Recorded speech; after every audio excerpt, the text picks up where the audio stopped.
Good evening. I'm back with another interview about Marcus Garvey and Roy T. Anderson's movie called African Redemption, The Life and Legacy of Marcus Garvey. Tonight, I'll be speaking with Dr. Rhone Fraser.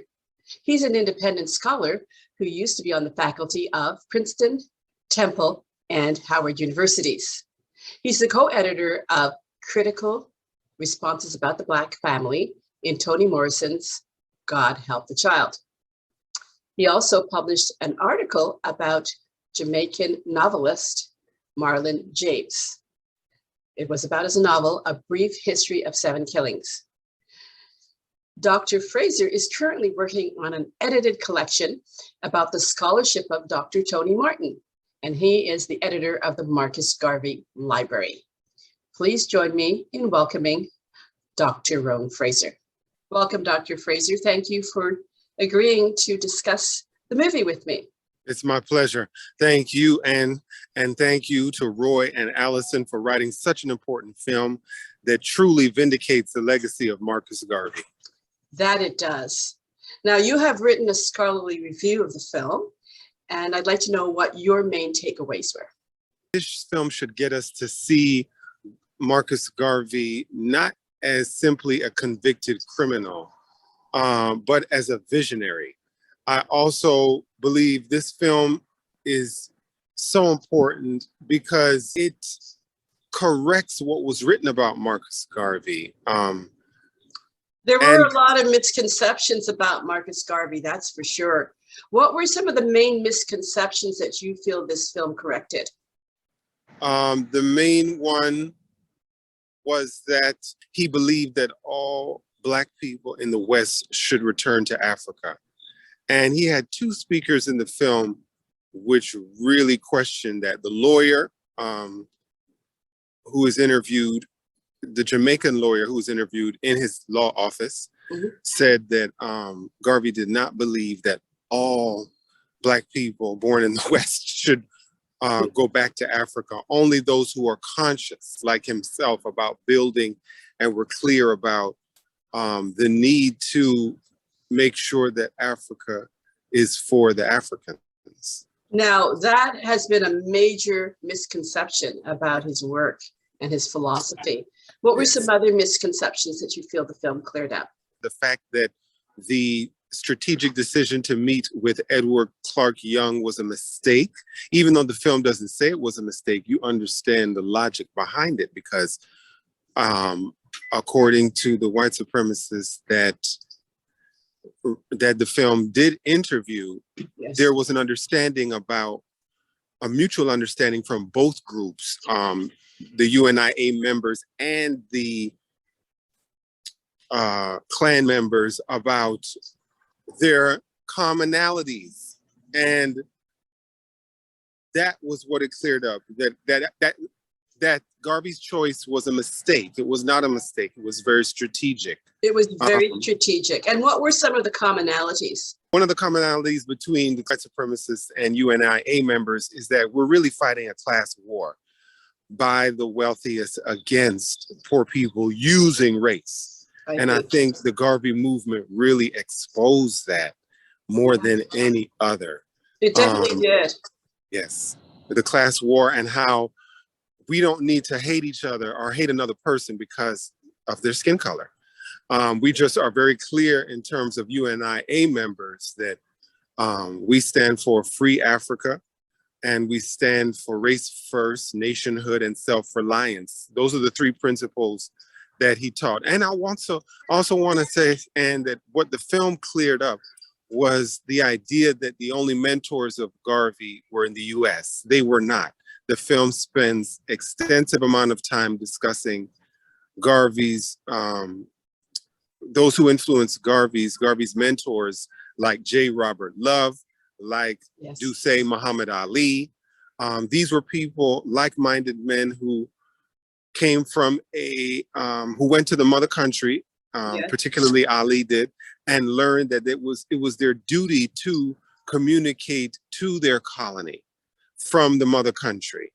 They were not just to use the European or English education to live an isolated, individualized life. Right. They had an obligation to go back, the way Ali gave back, the way J. Robert Love gave back when he came from Barbados and was very Pan-African, the way that Garvey himself, following J. Robert Love and Dussein Muhammad Ali, gave back by looking at those two men. The previous films only focused on, like Stanley Nelson's film only focused on Billy Sunday as a real influence, when the Andersons film gives you much more extensive history of those that influenced Garvey. So a broader perspective. Yes. A much broader perspective. What is the significance of Pan-Africanism for today? Well, it should remind us that we have common problems and there is a common solution to the common problem.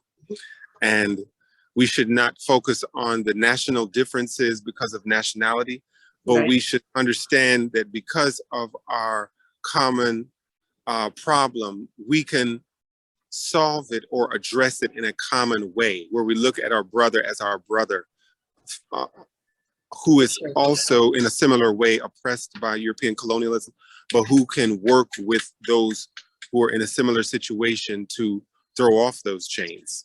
For sure. And for Jamaicans, what is the meaning that we can specifically take from Marcus Garvey's teachings? The power of independent journalism. I think the film did a good job of showing the difficulty.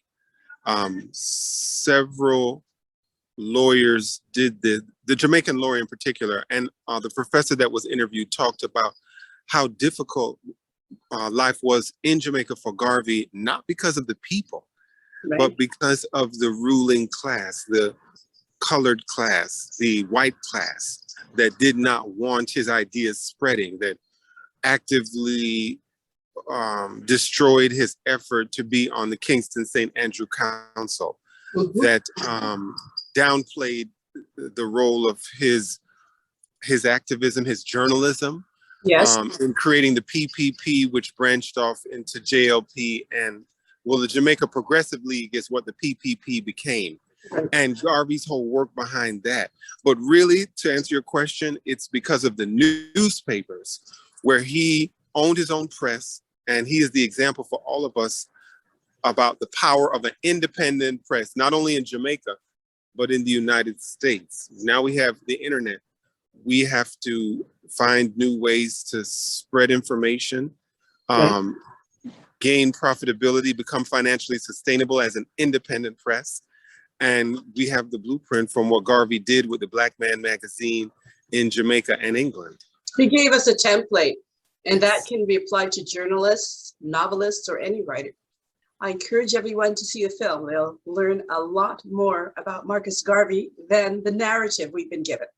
That's right. Absolutely, much more. And it should open the window to more study and reading of books about Garvey. And there's no other resource in my study of Garvey, no other resource better than the Marcus Garvey Library, edited by Toni Martin. And you're doing some work with him right now. I am. I'm doing a book. It's a collection of critical responses about the Marcus Garvey Library. And I have a review of Jeffrey Perry's biography of Garvey's newspaper editor, Hubert Harrison, that will be published by December. Really important work. Yes. Thank you for stopping by and sharing your perspective with us. It was very enlightening. You're welcome, and thank you. We've been speaking with Dr. Rhone Fraser about Marcus Garvey and Roy T. Anderson's film, African Redemption, The Life and Legacy of Marcus Garvey. It will be broadcast on TV in Jamaica during National Heritage Week. It'll also be screened live in LA and Toronto. Dr. Fraser wrote a scholarly review about the movie, and I will post the link in the comments.